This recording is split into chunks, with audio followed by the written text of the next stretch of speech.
My friends, in America, which is the /1 competitive entrepreneurial market in the world, to be in the top 1% of earners in America, you have to make $400,000 a year. I really want to start talking about practicality. This whole notion that everybody has to make millions and millions and millions of dollars is insanity. We have to recognize if you actually have the talent to be able to do that. Building an actual business takes talent. You don't get to just build $1 million business because you read a fucking book, or because you want it, or because The Secret's gonna fucking help you do it if you wish for it enough. It's not how shit works. There's no 17-step process if you suck. There's no 17 fucking step process for me to be fucking the best basketball player in the world. It doesn't exist. There's no fucking 17-step process to make me fucking Beyonce. It doesn't exist. We have to, at all costs, reframe the conversation of entrepreneurship and building businesses. If you actually took a step back and became honest with yourself and deployed self-awareness and understood what you were good at and what you were bad at. I understood that I was built like a robot, that I don't need to drink, that I don't need to eat, that I don't need to fucking sleep. Well, I need to sleep, let me rephrase. But I definitely don't need to eat and drink, right? To work 18 hours a day, and that is my competitive advantage. I don't work 18 hours a day because it's fun. I don't work 18 hours a day because it's cool. I don't work 18 hours a day for kicks and giggles. I work 18 hours a day because I want to win, I want something, and it is the thing that I can do better than anybody I've ever met.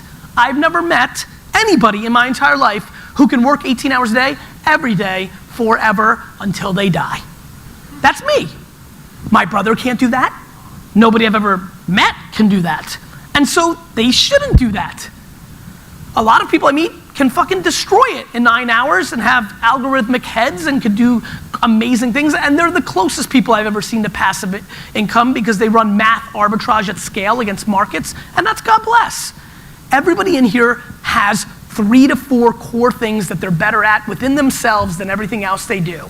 And the quicker that every one of you looks in the mirror and actually has that honest moment with yourself and starts to deploy all, I didn't say some, all of your energy against those 3 or 4 things, the quicker you will maximize everything, starting with happiness, followed by money.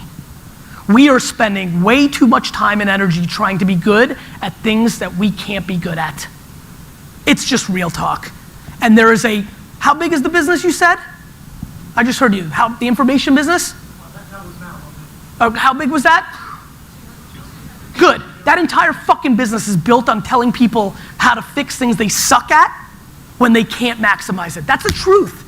Way too many people can't get there. It is against everything you hear from everybody. I get it. I understand how I sit on this island very by myself in the ecosystem, but fuck, man. Let me say this. Think about the 1,000 people that are the most famous and successful in the world, and they all have only one thing in common. They fucking punted everything besides that one talent and spent every fucking minute in their lives on that one talent. That's their common trait. Now, does that not mean that you could be the best entrepreneur that you could be if you put in the tactics? Absolutely. But you better be ready to swallow that means that you make $87,000 a year, because that's a talent that you have. You could have made 42, you did the process, you put in the work, you tried really hard, you fucking really wanted it, and now you make 87. That's pretty good. I could be a much better jump shooter if I fucking took 1,000 jump shots every day playing basketball, but I still don't think I'm getting in the NBA. And the reason I'm coming with this to end is the following. Not because I want to be Debbie Downer, not because I want to be like, look, I'm a really good entrepreneur and you're not. It's because if you start betting on your strengths, maybe you're just organized, maybe you're a great operator, maybe you should be a number 2 or a number 3 in somebody's Guys, the gal that was number 30 at Facebook made a fuckload more money than a lot of us being on our own. Like, there's a lot of ways to go about it that aren't predicated on just being the number 1 and being that.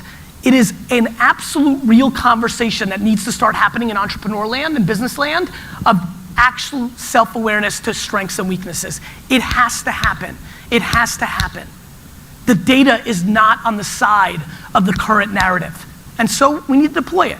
Again, you can absolutely maximize your marketing skills. You can absolutely be a better copywriter today than you were a month ago if you practice and you see the results. But please, please understand that practical optimism is an absolute blueprint for success versus blind hope. It's real. It's real. And you know what the funny part is? Most of you know it. Most of you know it deep down in your belly.